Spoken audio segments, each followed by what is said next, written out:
మనం నిమిత్త మాత్రమే. మన బాధ్యత, మన నిర్వహణ ఎంతవరకు చేయాలో అంతవరకు స్వామి మన చేతి చేయిస్తారు. చేయడానికి కాకపోతే ఏంటంటే మనస్సు సంకల్పం కావాలి, దృష్టి కావాలి, దాని మీద ఏకాగ్రత కావాలి.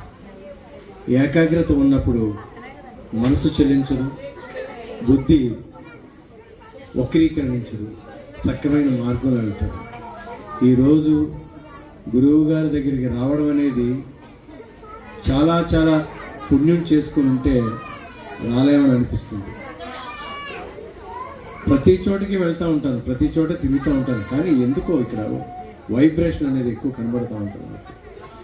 అనుకోకుండా వస్తానో రానో అనుకునేవాడిని, కానీ ఆ టైంకి ఆయన కల్పించడం, మా శ్రీనివాస్ గారు అలాగే స్వామి బాలాజీ గారు వస్తారులేండి, ఏం పర్వాలేదు, అయిందే ఇది అంటూ ఉంటారు.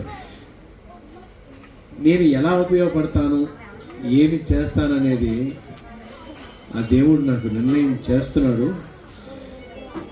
నా కోసం నేనేమి స్వామి చెప్పినట్టు నా కోసం నేను కూడా ఎప్పుడు అడగల.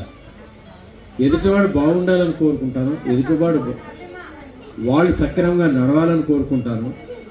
ఇంట్లో వాళ్ళు, పక్క వాళ్ళు, చుట్టుపక్కల ఉండే వాళ్ళు అందరూ బాగుండాలి, ఆరోగ్యంగా ఉండాలి, వాళ్ళు ఉన్నత స్థాయికి వెళ్ళాలని కోరుకుంటాను. అదే నాకు శ్రీరామ రక్ష, అదే నాకు దేవుడిచ్చిన బలం. ఆ బలమే నేను ఈరోజు ఇలా ఉండగలుగుతున్నాను. మనం మాట్లాడే మాట కానీ, మనం చేసే పని కానీ, మనం నడిచే దారి కానీ మంచి ఆలోచనతో వెళ్ళగలిగితే ఆ దేవుడు ఎప్పుడూ మీ వెనక ఉంటాడు, ముందుండి నడిపిస్తాడు. డబ్బు అనేది వస్తుంది పోతుంది,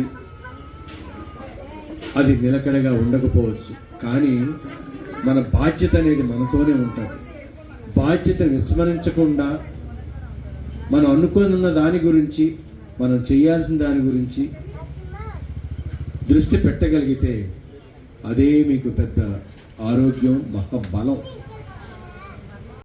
మీరందరూ కూడా చిటికెడు కుంకుమ తీసుకుని ఆ కుంకాన్ని మీ మంగళసూత్రాలకి అద్దుకొని బొట్టు పెట్టు